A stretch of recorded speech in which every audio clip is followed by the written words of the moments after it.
Hi everybody. Today we are going to learn how to add or change a simulated display notch on Android using developer options. Open the Settings app on your Android device. Scroll down to the very bottom of the menu and tap directly on About Phone or About Device. Locate the entry labeled Build Number. Tap on Build Number 7 times in rapid succession until a pop-up message appears stating you are now a developer. If prompted, enter your lock screen PIN, password, or pattern to authorize developer access. Go back to the main settings menu, scroll down and tap on System or look for developer options directly.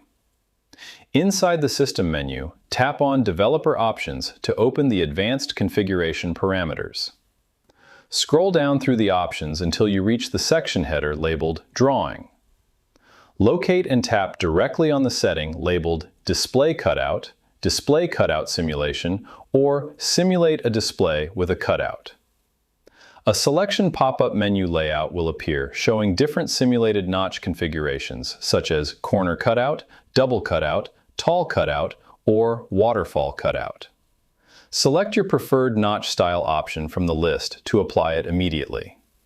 The display rendering engine will instantly update your screen, drawing a simulated software notch and shifting your status bar UI elements to fit around the cutout. To revert back to your original screen view, open the Display Cutout menu again and tap Device Default or None. And that's it. I hope it helps you on your current and future project. Thank you for watching.